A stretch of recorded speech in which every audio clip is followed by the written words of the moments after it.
The room was quiet, except for the sound of the clock ticking. Everyone was dressed in black, their faces tight with emotion. The funeral had just ended, and people were still trying to process the death of Richard Sullivan, a successful businessman, a strict father, and a man who always believed in control and legacy. At the front of the room, his son, Caleb, stood stiff, his hands clenched by his sides.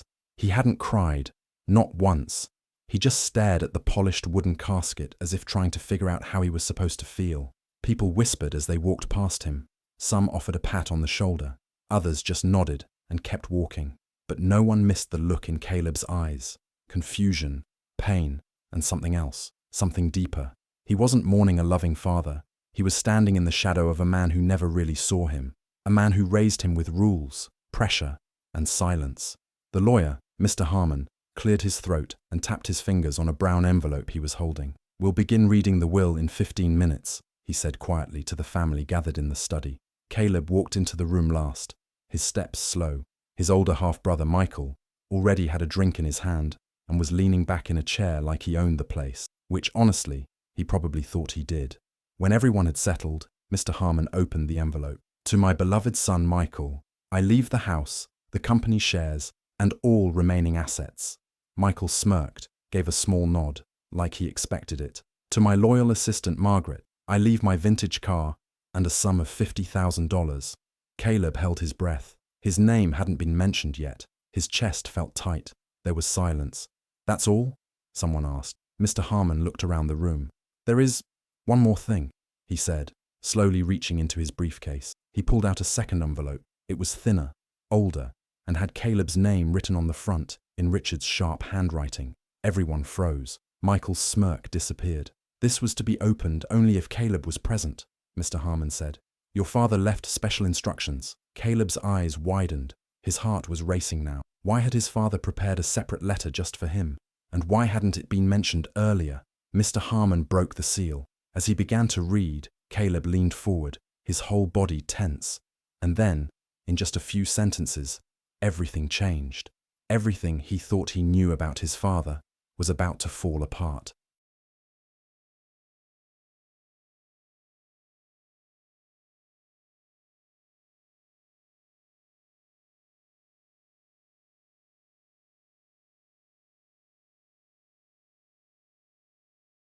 Caleb Sullivan had always lived in his father's shadow. Growing up, he was the quiet one, the overlooked one. His father, Richard, rarely spoke to him unless it was about school or discipline. "Be better," he'd say. "Try harder." But no matter what Caleb did, it never felt good enough. His older half-brother, Michael, was different. Michael was the golden child, confident, loud, and always knew how to impress their father. Michael got the best of everything, the best schools, the best car, the best attention. Caleb, on the other hand, was told to earn it. They weren't close. Michael treated Caleb like he was in the way. He'd laugh when Caleb failed and brag when he succeeded, and Richard never stopped him. If anything, he encouraged the competition. Their mother had died when Caleb was just a baby. Richard never talked about her. Caleb grew up not even knowing what she sounded like or what kind of person she was. There were no pictures of her in the house, no stories, just silence. So Caleb grew up quiet, thoughtful, and alone. Now, at 28, Caleb lived in a small apartment downtown. He worked as a freelance web designer, barely making rent most months. He didn't have a car, so he used the bus. His fridge was never full, and his phone was always close to being shut off. But he had freedom, and he liked it that way. He wasn't rich like Michael. He didn't care about money, but he wanted one thing more than anything else: peace. He wanted to be seen, not as a failure, not as a disappointment, just as someone who mattered. The death of their father brought back old feelings. He hadn't planned to go to the funeral, but something inside told him to. Maybe it was guilt, or maybe a quiet hope that, even in death, his father had left behind some small sign that he'd cared. Caleb showed up alone. No girlfriend, no friends, just himself in a worn suit and a heart full of questions. At the funeral, Michael didn't even acknowledge him at first. When he did, it was with a cold smile and a half-hearted, "Didn't think you'd come." Margaret, their father's longtime assistant, was kinder. She gave Caleb a hug and told him, "He wasn't easy, but he thought about you more than you knew." That sentence stuck with Caleb. He didn't know whether to believe it or not. In the study, as the lawyer read the will, Caleb's heart sank. He had expected little, but hearing his name completely left out of the first envelope hit harder than he imagined. It was like being erased. But then the second envelope changed everything. The moment Mr. Harmon opened it and said Caleb's name, the air in the room shifted. Michael sat up straighter. His face grew tight. The rest of the family, mostly distant cousins and a few business partners, leaned in, curious. This was unexpected. Mr. Harmon looked nervous. "Before I read this," he said, looking directly at Caleb, "I need to say something personal. Your father gave me this envelope 5 years ago. He said it was only to be opened under one condition, that you were present at his will reading. He didn't say why." Caleb nodded slowly. "Go ahead," he said, his voice barely a whisper, but inside, everything was racing. Why 5 years ago? Why only if he showed up? Mr. Harmon began to read. "Caleb, if you are hearing this, it means you came. That alone tells me something about the man you've become." There was a pause.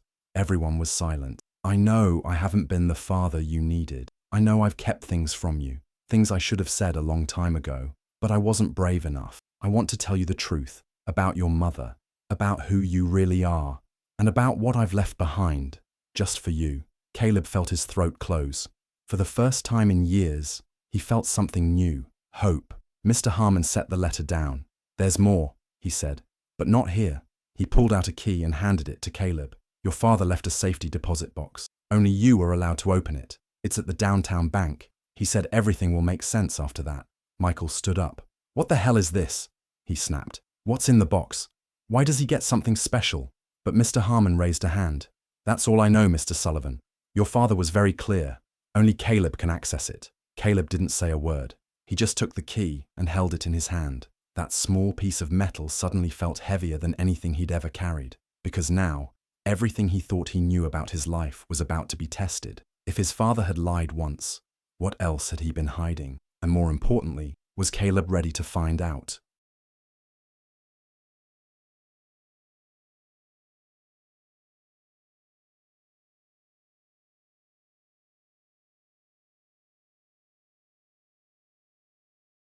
"Caleb, if you are hearing this, it means you came. That alone tells me something about the man you've become." Mr. Harmon paused after reading the first line. The room was quiet. Caleb's hands were sweating. He didn't know what to expect. The lawyer continued, "I know I was not the father you needed. I pushed you away. I wanted you to become strong.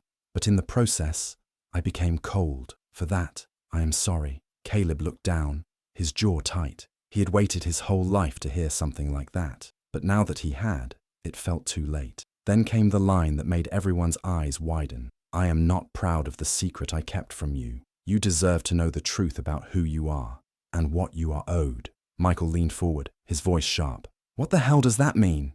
Mr. Harmon ignored him and kept reading. "Caleb, you are my only biological son." Silence hit the room like a slap. Michael stood up, furious. "That's a lie. I'm his firstborn. He raised me." Mr. Harmon stayed calm. "Mr. Sullivan adopted you, Michael, after marrying your mother. He raised you as his own, yes. But biologically, Caleb is his only child." Michael looked around the room, his face red. "This is bullshit. He told me I'd take over the business, that I was the one who earned it." Mr. Harmon nodded. "That's why there's more." He pulled out another piece of paper.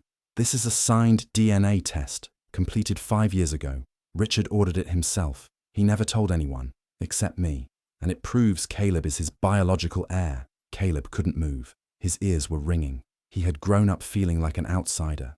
Now suddenly, he was the one with the bloodline, the true heir. "I don't want anything," Caleb said quietly, trying to catch his breath. "I didn't come here for money." But the room had already changed. Michael stepped closer, pointing a finger in Caleb's face. "You think this makes you better than me? You think you're taking what's mine?" "I don't want a fight," Caleb replied. "Well, you've got one now," Michael said coldly. Mr. Harmon raised a hand. "There's more. Your father left instructions for the company shares to be frozen until this truth was revealed. Now that it has been, the decision goes to the board. But with this letter, Caleb has legal ground to challenge the will." Michael laughed bitterly. "Over my dead body," Caleb's head spun. All he wanted was peace. But now he was in the middle of something huge, a fight over legacy, a family secret that no one saw coming. And suddenly, everyone was looking at him, not as the quiet, forgotten son, but as the one who might now take everything. Later that evening, As people left the house, Margaret pulled Caleb aside. "He kept your baby photo in his desk drawer," she whispered. "He looked at it all the time. He just didn't know how to show love." Caleb felt tears sting his eyes, but that didn't change the facts. His life had been simple, hard, but simple. Now it was a storm. He had to decide: walk away from the fight, or finally take a stand for what was his. Because like it or not, everything had changed, and Caleb Sullivan couldn't go back to the life he had before.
The days after the will reading were filled with silence and tension. Caleb didn't go back to work. He couldn't focus. He stayed in his small apartment, holding the key to the safety deposit box in his hand like it was a puzzle he couldn't solve. Michael didn't call, but Caleb started getting strange texts from numbers he didn't recognize. "You think you can just show up and take everything? Your father left you nothing for a reason. You don't belong." Caleb tried to ignore them, but the messages kept coming. The words got harsher. Someone even followed him home one night, shouting at him from across the street. He felt watched, surrounded, and completely alone. Then Margaret called. "He's turning the board against you," she said. "Michael's telling them you're unstable, that you're trying to destroy the company." Caleb felt the anger rise in his chest. "I haven't even spoken to them." "He's clever," she said. "He's using your silence to his advantage. He says you're hiding something." Caleb knew what he had to do. He opened the safety deposit box. Inside was a stack of letters, all written by Richard. Some were to Caleb, others were to the board of the company. There was also a flash drive with video recordings, confessions, explanations, and truths his father never had the courage to say out loud. In one video, Richard sat at his desk, his face older, more tired. "I failed Caleb," he said into the camera. "I couldn't be a father to him the way I should have. I let my pride get in the way. And I watched his mother die without telling him the truth, that she loved him deeply, that he wasn't a mistake, that he was everything she hoped for." Caleb watched every video with tears streaming down his face. He read every letter. By the time he finished, he felt something shift inside him. His father had been broken, but he hadn't been heartless. But that didn't erase the years of pain, or the fact that now Michael was out for blood. A week later, Caleb went to the company. He walked into the board meeting, holding the documents and videos. He didn't speak like a businessman. He spoke like a son who had been ignored for too long. "My father made mistakes," he said, "but the truth is here. I'm not asking for revenge. I'm asking for respect, for the right to stand in the place I was born to." The room was quiet. Some board members looked at each other. Others avoided eye contact. Then Michael burst in. He was furious. "Don't listen to him," he said. "He's manipulating you. He doesn't know anything about this company." Caleb turned to face him. "You never gave me a chance to." Michael's voice cracked. "Because you don't deserve one." "Why?" "Because I didn't grow up rich. Because I didn't lie to everyone." Michael froze. "You knew?" Caleb asked. "You knew I was his only son?" Michael didn't answer. The truth came out that day. Michael had known for years. Richard had told him during one of their many arguments. But instead of sharing that truth, he kept it hidden. He thought if he acted fast enough, he could bury it forever. But now, everyone knew. And the board. They were no longer sure about anything. In the days that followed, things got worse. Michael released fake documents online, claimed Caleb was a fraud, that the videos were edited, that Margaret was bribed. People started believing him. Caleb lost clients. He received threats. His apartment was broken into, and the police weren't helping. He felt like the walls were closing in. Then Margaret disappeared. She stopped answering calls. Her house was empty. Caleb feared the worst. He went to Mr. Harmon. The lawyer looked tired, worried. "This is getting dangerous," Mr. Harmon said. "Michael is powerful. He has connections. If you fight him, you better be ready to lose everything." Caleb sat quietly. He thought about walking away, but then he remembered the videos, the letters, his mother's name written in his father's handwriting, his baby photo, saved in a drawer. He had been silent his whole life, ignored, pushed aside, made to feel small. But now, he knew who he was, and he wasn't going to let anyone take that from him, not anymore.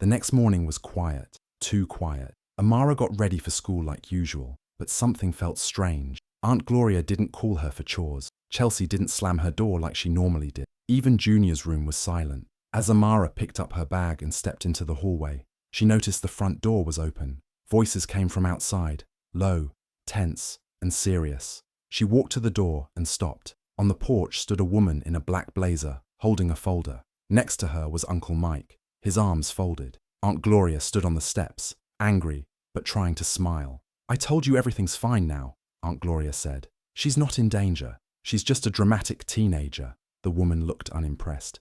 "We received a report.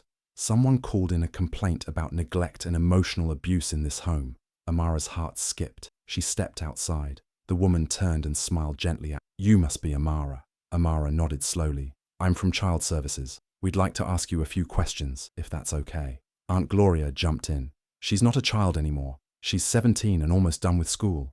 There's no need for all this." But Uncle Mike raised a hand. "Let her speak, Gloria." Amara looked at the woman. "Who made the report?" The woman looked over at Uncle Mike, then back at Amara. "A neighbor, and someone from your school. They were concerned about your safety." Amara's throat tightened. "Her teacher, maybe Junior too." The woman led Amara to the edge of the porch and spoke gently. "We've seen photos, we've heard stories, but we need to know, how have you really been treated here?" Amara didn't cry. She didn't shake. She just said the truth. "I've been treated like a maid, like trash. They gave me broken things, old clothes. I sleep in a room without heat. They embarrassed me in front of others. They punished me for speaking up. I'm not family to them. I'm just an unwanted guest." The woman nodded slowly, taking notes. "Has anyone ever hit you?" Amara paused. But words can hit too." Uncle Mike stepped forward.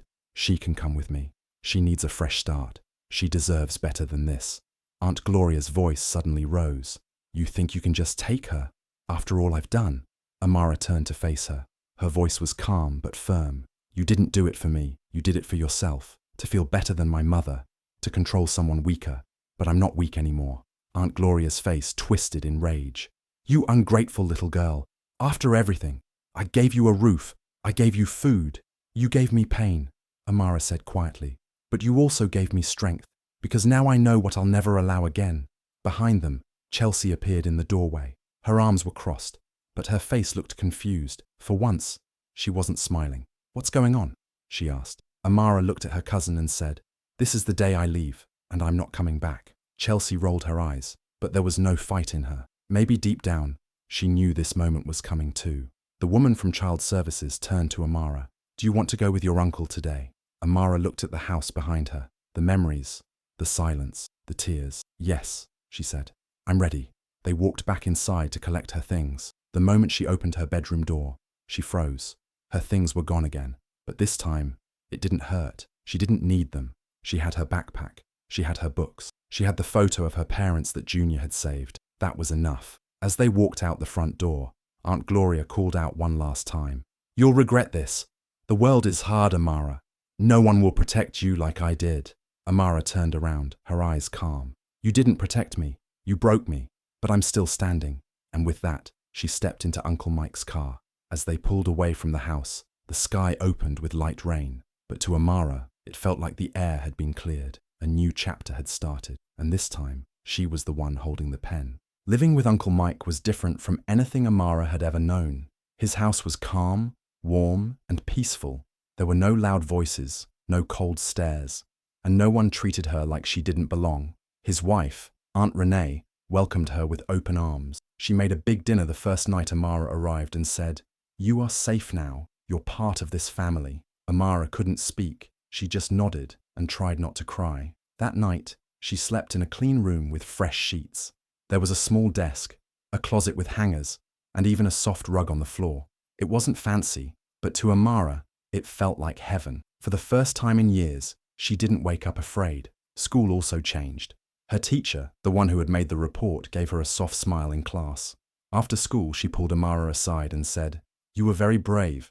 I'm proud of you." Amara smiled, and it felt real. A few weeks later, she got a letter. It said the school had cancelled the complaint against her. They knew it was false. Chelsea's name wasn't written on the letter, but everyone knew who had started it. People at school no longer whispered. Some even came up to her and apologized. A few girls who had once laughed at her now wanted to be her friend. Amara didn't forget how they treated her before, but she didn't carry hate. She was too tired for hate. She just moved forward. Junior messaged her one day. "The house is quiet without you," he wrote. "Chelsea acts like nothing happened, but I think she misses having someone to boss around." Amara replied, "Thanks for helping me that day. I'll never forget it." He sent a thumbs up emoji, then a simple, "Stay strong." One afternoon, she and Uncle Mike sat on the porch, drinking cold juice. "You've been through a lot," he said, "but you've handled it with grace." "I didn't feel strong," Amara admitted. "I was scared every day. But you stood up for yourself anyway. That's real strength." Amara nodded. She thought about her parents, how much they would have loved to see her finish school, wear a beautiful dress, smile without fear. She made a promise to herself. She would make them proud. She focused hard on her final exams. She spent evenings at the library again, this time not to escape pain, but to chase her future. She applied for scholarships. She told her story in the essays, not to gain pity, but to show her journey. When the results came in, her hands shook as she opened the email. She got accepted into a state university with a full scholarship. Aunt Renee screamed with joy. Uncle Mike hugged her tightly. "You did it," he said. "You're going to be okay." Amara cried that night, not because she was sad, but because she was free. Free from the lies, free from the pain, free to become the person she was always meant to be. A few weeks before leaving for college, she got an unexpected visit. Aunt Gloria showed up at Uncle Mike's door. Amara opened the door and froze. Aunt Gloria looked tired. Her clothes were neat, but her face was not proud anymore. She held a small envelope. "I heard about your scholarship," she said quietly. "You're going far." Amara said nothing. "I know I made mistakes," Aunt Gloria said. "I was angry. I took things out on you that had nothing to do with you. You hurt me," Amara said, voice steady, "for a long time." "I know," she whispered. "I don't expect you to forgive me. I just wanted to say, I'm sorry." Amara took the envelope and opened it. Inside was a simple photo of her as a baby, sitting in her mother's lap. Her mother was smiling. "I found it in a drawer," Aunt Gloria said. "I thought maybe you'd want it." Amara stared at the photo for a long time. Then she looked up and said, "Thank you." She didn't invite her in. She wasn't ready, but something inside her softened, just a little. When the day came for her to leave for college, the house was full of hugs and celebration. Aunt Renee packed snacks. Uncle Mike gave her a small silver bracelet with her initials. "For strength," he said. As the car drove off and the house disappeared behind her, Amara looked out the window with a smile. She was no longer the girl who had to wear rags. She was no longer afraid to speak. She had survived, and now she was starting her life on her own terms. Not because someone saved her, but because she saved herself. The wedding day arrived like a scene from a glossy magazine. The Crystal Palm Hotel gleamed under the sun. Guests filled the grand hall, dressed in silks and shining jewelry. Kojo stood confidently in a white tuxedo, grinning as he adjusted his cufflinks. Della wore a golden gown that sparkled under the chandeliers. Cameras clicked, guests whispered, and everything seemed perfect. Until the hotel doors opened. The sound of heels echoed on the marble floor. Heads turned slowly. Conversations stopped. There, at the entrance, stood Amma. She wore a sleek black gown that hugged her figure with elegance and power. No jewelry, no extra shine. Just her. Simple, stunning. She didn't rush. She didn't smile. She walked in like the air belonged to her. And in that moment, it did. Guests froze. Some gasped. Others whispered her name in disbelief. Phones started recording. Even the live band missed a note. The woman they all laughed at, the woman abandoned in this same hotel, was back, but different, stronger, sharper, untouchable. Kojo's smile dropped. Della's hand clenched around her bouquet. Amma made her way to a reserved seat near the front, one arranged quietly days earlier under her instructions. She sat like she wasn't a guest, but the owner, because she was, and everyone felt it. The staff treated her with a quiet respect. Waiters nodded. The hotel manager offered a glass of champagne. No announcement had to be made. Her presence alone shifted the entire energy of the room. The woman who once cried in this building now moved through it like a queen. Kojo tried to continue with the ceremony, but his voice cracked slightly when he began his vows. Amma never interrupted. She didn't speak. She didn't have to. Every guest kept looking back at her, as if trying to understand how she rose so far, so fast. Della avoided her eyes, but Amma wasn't looking at either of them. She looked at the walls, the chandeliers, the floor, everything she had rebuilt. She wasn't there to take revenge. She was there to take her seat, and she did it without saying a single word.